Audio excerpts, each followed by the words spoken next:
नमस्कार दोस्तों, मैं हूं मनविंदर और मेरे चैनल पे आप सभी लोगों का बहुत स्वागत है। प्रधानमंत्री नरेंद्र मोदी के नाम एक के बाद एक उपलब्धियां जुड़ रही हैं। देश देख रहा है, दुनिया देख रही है कि उनका सफल यूएस दौरा किस तरीके का रहा।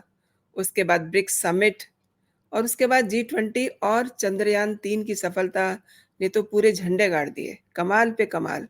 और अब अवेटेड महिला आरक्षण, ये सब उपलब्धियां उनकी लोकप्रियता में चार चांद भी जड़ रही हैं और उनकी लोकप्रियता को भी बढ़ा रही हैं। तो आज इसी पे बात करते हैं, आरक्षण के ज़रिए क्या नरेंद्र मोदी जी ने अपनी जीत 2024 के साथ-साथ 2029 तक की पक्की कर ली है? मेरे आज के खास मेहमान हैं, वरिष्ठ पत्रकार विनोद शुक्ला जी, उनको भी मैं जोड़ लेती हूँ अपने साथ। नमस्कार सर, बहुत-बहुत स्वागत है आपका मेरे नमस्कार। चैनल पे। बहुत धन्यवाद मनविंदर जी। सर, एक के बाद एक नरेंद्र मोदी के नाम उपलब्धियाँ जुड़ रही हैं। तो क्या कैसे देखते हैं आप महिला आरक्षण को जोड़ कर के? क्योंकि महिला आरक्षण को विरोधियों ने पास किया, भले ही उन्होंने इसमें कुछ किंतु-परंतु लगाए, लेकिन एकदम इस वाले मैटर में नरेंद्र मोदी 100 में 100 नंबर लेके पास हुए हैं। क्या कहते हैं आप? देखिए मनविंदर जी, मुझे लगता है कि एक तो ये इस बिल का पास होना ज़रूरी भी था, महिलाओं के जी। अधिकारों के लिए। हुँ, हुँ। और चूँकि बिल इस तरह का था कि इसको रोकना चुनाव के तुरंत पहले जी, सबके लिए मुश्किल था। इसलिए कि जैसे ही इस बिल पर अड़ंगा लगता, जी, सब पर महिला विरोधी का होने का आरोप लग जाता और जी, वो उससे सब बचना चाह रहे थे। जी, अ, और उसमें ऑब्जेक्शन के नाम पर reservation with in the reservation जैसा ही ऑब्जेक्शन था, उसके अलावा तो कोई ऐसा ऑब्जेक्शन नहीं था जिसको जी। लेकर के आगे चर्चा की जा सकती है या आप सरकार में आए तो बदलाव कर सकते हैं। हुँ, तो हुँ। इसलिए उस तरह का कोई विरोध नहीं नजर आया। सिर्फ एक चीज जो नजर आया वो ये था कि सब क्रेडिट लेने की कोशिश कर रहे थे। सब क्या, विशेष रूप से कांग्रेस क्रेडिट लेने की कोशिश कर रही थी कि जी, ये बिल उनका बिल है और उन्हीं के बिल को कांग्रेस आगे बढ़ा रही है, भाजपा आगे बढ़ा रही है। जी। तो ये एक मसला था। उसके अलावा बिल को लेकर के विरोध शायद मुझे लगता है, शायद ना, मुझे लगता है कि किसी में किसी ने नहीं सामर्थ्य। किया। जी, जी, ये जो किंतु-परंतु लगे कि एसटीएफसी को भी देना चाहिए, कुछ ने ये भी कहा कि अल्पसंख्यकों को भी देना चाहिए, तमाम तरीके की उन्होंने कोशिशें की, लेकिन फिर भी बड़े आराम से ये बिल पास हो गया। सर, आप इसको किस तरीके से देखते हैं? मतलब अगर हम नरेंद्र मोदी की सफलता के साथ जोड़ के देखें, तो उन्हें इसका कितना लाभ मिलेगा? देखिए, जो जो भी विषय किंतु और परंतु वाले थे, विशेष रूप से ओबीसी रिजर्वेशन की बात करना, इसमें ओबीसी महिलाओं को इसमें रिजर्वेशन देना, महिला रिजर्वेशन के अंदर ओबीसी महिलाओं को रिजर्वेशन देना, वो भी एक राजनीतिक मसला ही था भाई। राजनीतिक दल अपने कॉन्स्टिट्यूएंट को एड्रेस करने की कोशिश कर रहे थे। वो राजनीतिक मसला था। उनको ये लगने लगा कि भाई इससे तो सारा का सारा महिला इनकी तरफ चली जाएगी। तो वो उसमें उसमें एक कंफ्यूजन पैदा करने की कोशिश या उसमें बंटवारा करने की कोशिश कि नहीं भाई, तुम तुम ओबीसी महिला हो, तुम मुस्लिम महिला हो, तुम अति पिछड़ा महिला हो। तो ये एक जो बंटवारा करने की कोशिश है, जो वोट बैंक के बंटवारे होते रहते हैं, ये उसी का नतीजा है। उसी उसी तरह का प्रयास है। अब उस प्रयास को कम से कम अभी नहीं होने दिया है इस सरकार ने, और बिल को बिना किसी बदलाव के पास किया गया है। राज्यसभा में तो लगभग सर्वसहमति वाला मामला था जी, बिल्कुल। और लोकसभा में दो लोगों ने वो जी, एआईएमआईएम के दो ओवैसी साहब। सांसदों ने, हाँ, ओवैसी की पार्टी ने इनके खिलाफ खिलाफ वोट किया। तो ये जो किंतु परंतु है ना, वो किंतु परंतु भी राजनीतिक किंतु परंतु है, अपने अपने वोट बैंक को एड्रेस करने का। मुझे लगता है कि ये मामला आगे भी उठेगा जब चुनाव अब की सरगर्मी शुरू होगी, तो ये मामला उठेगा और ये कहा जाएगा चुनाव में कि हम सरकार में आते हैं, तो हम रिजर्वेशन विद इन मतलब reservation with in the reservation करेंगे, और महिला रिजर्वेशन में भी ओबीसी को लाने की कोशिश करेंगे। लेकिन उसमें जाति के नाम पर, ना ओबीसी को जाति के नाम पर रिजर्वेशन मिल सकता है, ना मुसलमानों को धर्म के नाम पर रिजर्वेशन मिल सकता है। तो एक बड़ा प्रश्न है, वो संभव नहीं हो पाएगा। उसके लिए भी संविधान संशोधन की जरूरत पड़ेगी। जी। एक और बात है। सॉरी। It's okay. परिसीमन की जो वजह है सभी को पता है, फिर भी सोनिया गांधी ने ये कहा कि इमीडिएटली इसको लागू कीजिए। खरगे साहब ने भी ये कहा कि इसको इसी समय लागू कीजिए। तो वो क्या कहना चाह रहे थे? नहीं केवल एक देखिए, अड़ंगा या कि मतलब अपनी इम्पोर्टेंस? नहीं ये सारा कुछ सबको अपने अपने आपको ये दिखाने की कोशिश में कि नहीं, हम सबसे बड़े शुभचिंतक हैं, महिलाओं के सबसे ज्यादा शुभचिंतक रहे हैं। ये उसी हुँ, तरह का प्रयास है, उसी तरह का प्रयास है। बाकी इसमें भाई कहा यह जा रहा है ना कि ये बिल 27 साल से अटका रहा, नहीं कुछ हो पाया। हुँ, तो आप 9 साल से पहले 10 साल, हुँ, हुँ, और उसके और पहले राजीव गांधी के समय इसको इंट्रोड्यूस किया गया था। हुँ, तो हुँ, हुँ। आपने उन 10 सालों में क्या किया? आपने उस 10 सालों में क्यों नहीं सहमति बनाने की कोशिश की? क्यों आपने ऐसी स्थिति भाजपा के लिए नहीं पैदा कर दी कि वो इसके खिलाफ नहीं जा सकते थे? जी, जी। और जिन लोगों ने इसकी मुखालफत की, आप उनके सामने सरेंडर हो गए, आपने उनके सामने हथियार डाल दिए। तो ये बातें सबको मालूम है, ये बातें जनता समझती है। और लोगों को ये समझाया भी गया है। तो ये उस तरह की स्थिति है, चाहे सोनिया जी इस तरह की बात करें, चाहे खड़गे साहब इस तरह की बात करें, या राहुल गांधी ने भी ओबीसी के रिजर्वेशन की बात की है। जो भी ओबीसी रिजर्वेशन की बात कर reservation with in the reservation की बात करता है, विशेष रूप से ओबीसी और माइनॉरिटीज के लिए, वो सिर्फ इसी तरह का है कि वो अपनी कॉन्स्टिट्यूएंसी को एड्रेस करने की कोशिश कर रहे थे, और वो लगातार ये बताने की कोशिश कर रहे हैं कि नहीं, हम ही आपके शुभचिंतक हैं और हम अभी भी आपके लिए लड़ रहे हैं। लेकिन वो जैसा होता आ रहा है कि ये लड़ाई अब वैसी नहीं रह गई जहां कि लगे कि नहीं, ये जो लोग ओबीसी की लड़ाई लड़ रहे हैं, और अभी जो सरकार में जो लोग हैं, वो ओबीसी के खिलाफ हैं, ओबीसी उनके लिए वोटर नहीं है, उनको एक्सक्लूड करके रखते हैं।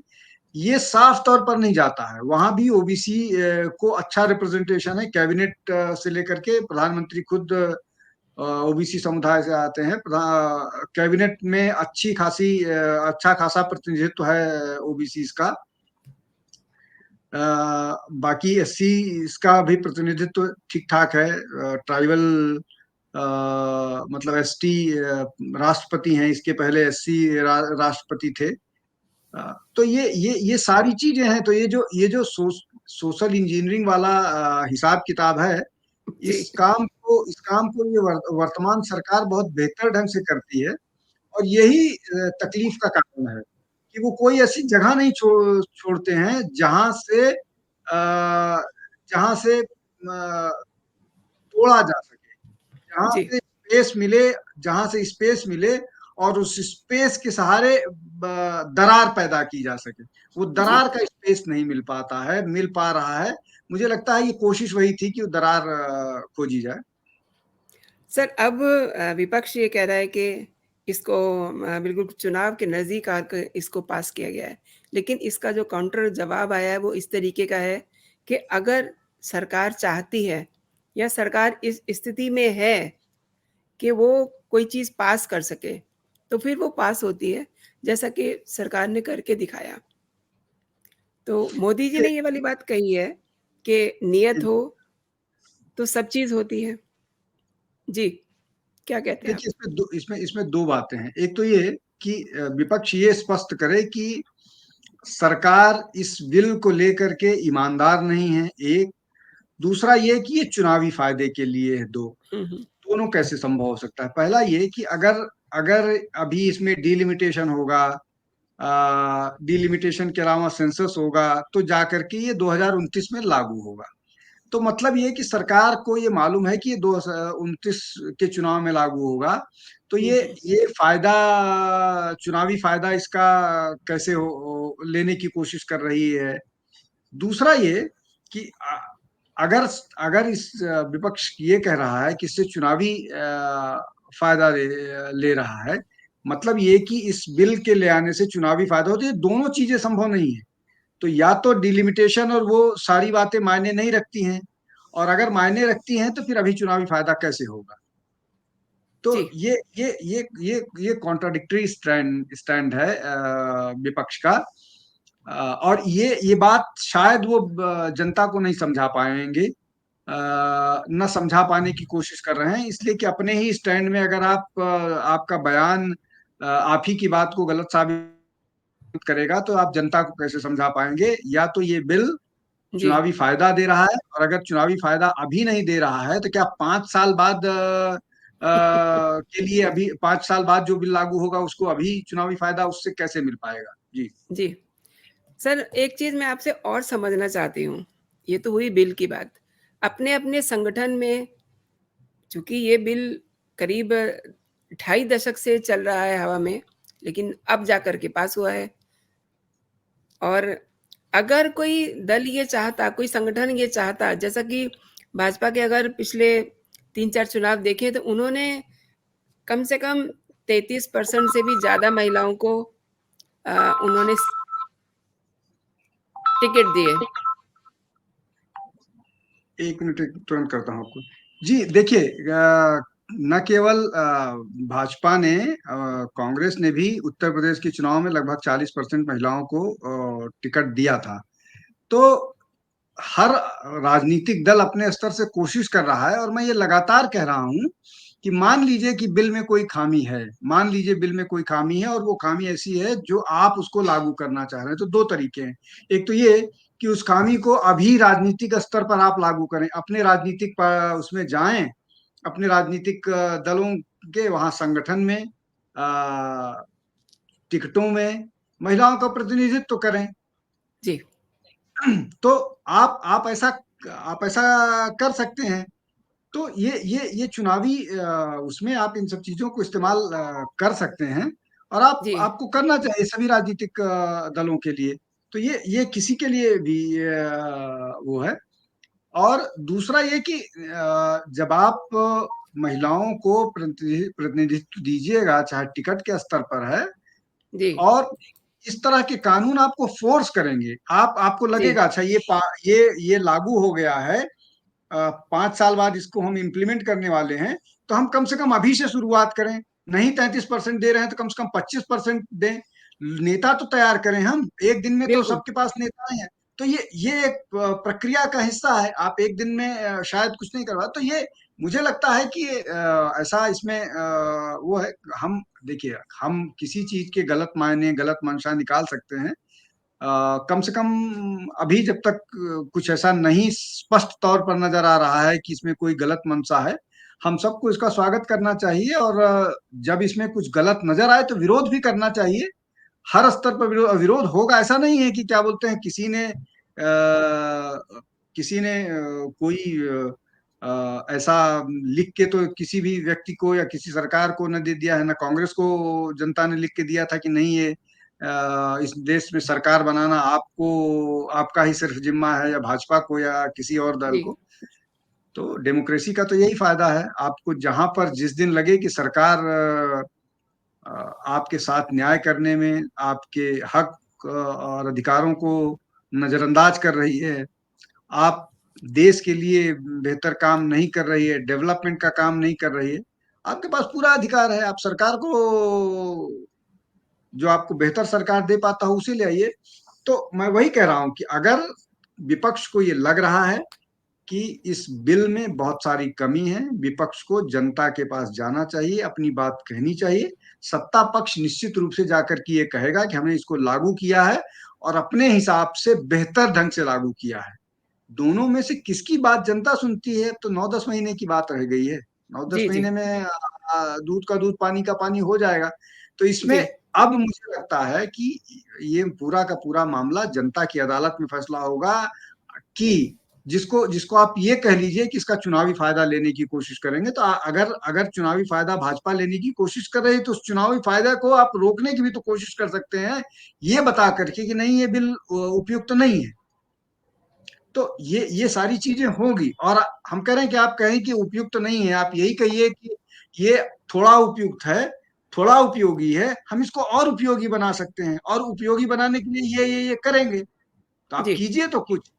तो ये बात सिर्फ ये कह देने से कि नहीं, ये राजीव गांधी बिल लेके आए थे, उससे बात नहीं बनेगी। बिल तो बहुत सारे जी, वाजपेयी जी के समय में आए थे, बहुत सारे ऐसे बिल थे जो पीवी नरसिम्हा राव जी के समय आए थे, बिल ऐसे बहुत सारे थे, और बहुत सारे ऐसे थे जिनको पास नहीं होने दिया गया। तो जी, क्या जी, उन बिल पर भी क्रेडिट लेंगे? जी, क्या बोलते हैं, एक बहुत महत्वपूर्ण बिल है जो पास नहीं हो पाया था, डिफेमेशन को लेकर के। तो क्या जी, उसका भी जी। क्रेडिट लीजिएगा कि वो हम लेके आए थे? या जो मतलब इस तरह के कई सारे बिल हैं, अभी वो बिल का नाम मुझे ध्यान जी, जी, तुरंत नहीं आ रहा। तो जी, वो जी। आप किसका क्रेडिट, जो बिल नहीं पास हुए हैं, क्या उनका क्रेडिट लीजिएगा? नहीं, ये तो देखिए जो इंडी अलायंस है, इनसे कई सारे दल ऐसे हैं, जो अच्छी चीज़ होती है उसका क्रेडिट वो लेना चाहते हैं। जैसे कि जी इस बिल को ही देखिए आप अ, पार्लियामेंट में एंटर होने के साथ ही उन्होंने कहा ये बिल हमारा है। सोनिया गांधी ने ये कहा कि ये हमारा बिल है। तो वहीं से पता चल गया था कि वो इसको अपोज़ तो करेंगे नहीं। एक और चलते-चलते आपसे बात करना चाह रही हूँ। आपने ये कहा है कि कुछ मुद्दों पे इसमें विरोध होगा। तो इसमें आपको कुछ एज़ ए जर्नलिस्ट मतलब आप समझ पा रहे हैं कि इसमें कुछ लकूनाज़ हैं? नहीं, नहीं, मैं ये नहीं कह रहा हूँ कि कुछ मामले पर विरोध होगा। मैं हुँ, कह रहा हुँ। हूँ कि विरोधी दल कुछ मामले को लेकर के इस बिल पर सहमत नहीं है, जिसमें ये है कि reservation with in the reservation. तो उस बिल, उस मसले को लेकर के वो जनता के पास जा सकते हैं और कह सकते हैं कि भाई इस पर हमारी असहमति है, और हम ऐसा चाहते हैं, हम ऐसा करेंगे। तो विरोध क्या, जब बिल पास हो गया तो विरोध का तो प्रश्न ही नहीं है। तब बिल तो अब जी, जी। दोनों तरफ से, दोनों दल, दोनों जी। सदनों से पास हो गया है, तो विरोध का तो प्रश्न ही नहीं है। अब तो विरोध से हुँ, हुँ। आगे की बात निकल गई। तो विरोध नहीं है। कुछ मामले में असहमति जताई थी विरोधी दलों ने, कांग्रेस ने भी, समाजवादी पार्टी ने, आरएलडी, आरजेडी जी। ने। जी, तो जी। इस तरह के राजनीतिक दल हैं जिनकी असहमति थी, तो वो उस असहमति को, अगर आपको लगता है कि अ, उस असहमति में आप कोई बदलाव चाहते हैं, तो आप जनता के पास जाइए, जनता से मैंडेट मांगिए। जनता अगर आपको, आपकी बात से सहमत है, तो आपको उस पक्ष में मैंडेट देगी, फिर आप अपने हिसाब से बदलाव कीजिए। डेमोक्रेसी में यही होता है भाई। ये इस बिल को लेकर के कांग्रेस आई, लेकिन कांग्रेस इस बिल को नहीं पास करा पाई, इसलिए कि तब कांग्रेस के पास ऐसा मैंडेट नहीं था जो इस बिल को पास करा पाए। भाजपा के पास जनता का मैंडेट है। भाजपा ने वुमेन रिजर्वेशन को के बिल के मामले में अपना मैनिफेस्टो में इस पर डिटेल दिया होगा, और उस मैनिफेस्टो के हिसाब से इसको पास कराया है, और उस मैनिफेस्टो के हिसाब से इस बिल को बनाया है और पास कराया है। तो वो तो अपने मैनिफेस्टो के हिसाब से काम कर रहे हैं, उसमें उन्होंने कोई चोरी छिपे वैसी बात नहीं की है। आपने भी कोई चोरी छिपे बात नहीं की थी, लेकिन उस समय आपके पास मैंडेट नहीं था, ना आपने इस मसले पर कभी मैंडेट मांगा था। आपका मैंडेट मांगने का दूसरा तरीका होता है। आप वुमेन रिजर्वेशन के नाम पर महिला, आपने कभी मैंडेट नहीं मांगा था, ना भाजपा ने वुमेन उसके बारे में मामला था। मोटा मोटी दोनों, एक राष्ट्रवाद के नाम पर मांगता है, दूसरा सेक्युलरिज्म के नाम पर वोट मांगता है। लेकिन मैनिफेस्टो में तो सब कुछ होता है ना। मैनिफेस्टो में तो 370 भी था, मैनिफेस्टो में राम मंदिर भी था, मैनिफेस्टो में जी। यूनिफॉर्म सिविल कोड था। कहा यह जा रहा था कि स्पेशल सेशन में यूनिफॉर्म सिविल कोड जी। आएगा, नहीं आया। जी, जी। तो ये भाजपा की एक स्ट्रेटजी थी, स्पेशल सेशन बुलाया और सबको ये लगा कि ये यूनिफॉर्म सिविल कोड पर शायद कोई चर्चा होगी, और जिस बारे में कोई चर्चा नहीं हो रही थी, वुमेन रिजर्वेशन, वो सामने आ गया। तो जी। ये ये ये पॉलिटिकल मामला है, इसको राजनीतिक दल अपने हिसाब से डील करते हैं। आपने सही कहा सर, क्योंकि इनके मैनिफेस्टो में था और इन्होंने जहाँ तक मुझे याद पड़ रहा है, 2019 में भी इनके मैनिफेस्टो में था और इन्होंने उसको पूरा करने की कोशिश भी की थी। इसीलिए इनकी ज़्यादा से ज़्यादा महिलाएँ जो हैं, लोकसभा तक पहुँची भी, आप देखिए। नहीं, लेकिन देखिए जी, देखिए हर राजनीतिक दल की अपनी राजनीतिक रणनीति होती है और उस रणनीति के तहत काम करता है। उस रणनीति में उसको कितना चुनावी फायदा होता है, अच्छा इसमें इसमें ऐसा नहीं है कि बीजेपी के पास कोई विशेषाधिकार है अपनी स्पेशल रणनीति बनाने का। कांग्रेस के पास भी उतने ही अधिकार हैं, समाजवादी पार्टी के पास उतने अधिकार हैं, डीएम के पास, एआईडीएमके के पास, जनता दल यू के पास, बीजू जनता दल के पास, मतलब आप नाम लीजिए किसी राजनीतिक दल का। जो केरल का मुस्लिम लीग है उसके पास, एआईएमआईएम के पास है, ऑल इंडिया मजलिस मुस्लिमीन, उसके पास भी उतने ही अधिकार हैं अपने बात को रखने का, जो नहीं, उसको। लेकिन आप ये तो मानेंगे कि विज़न भी कोई चीज़ होती है ना, जो नरेंद्र मोदी के पास है। नहीं भाई, देखिए हर आदमी अपने हिसाब से स्ट्रेटजी बनाता है और उस स्ट्रेटजी को कितना सफल होता है यही उस नेता की सफलता बताता है। जी। प्रधानमंत्री की या प्रधानमंत्री के नेतृत्व में सरकार, ये सरकार जो स्ट्रेटजी बनाती है वो सफल होती है। तो अब इसको आप जिस तरह से भी कहिए, तो वो तो है ही है कि प्रधानमंत्री अपनी स्ट्रेटजी को बढ़िया ढंग से करते हैं और जनता उसको स्वीकार करती है। हम आप चाहे जो कहते रहें, जनता उसको स्वीकार करती है, महत्वपूर्ण ये है। सर बहुत-बहुत शुक्रिया आपका मेरे शो में आने के लिए और समय निकालने के लिए। बहुत बहुत धन्यवाद आपका। धन्यवाद। बहुत धन्यवाद, आप मुझे बार बार इतना मौका देती हैं, बहुत बहुत धन्यवाद आपका। आप थैंक यू।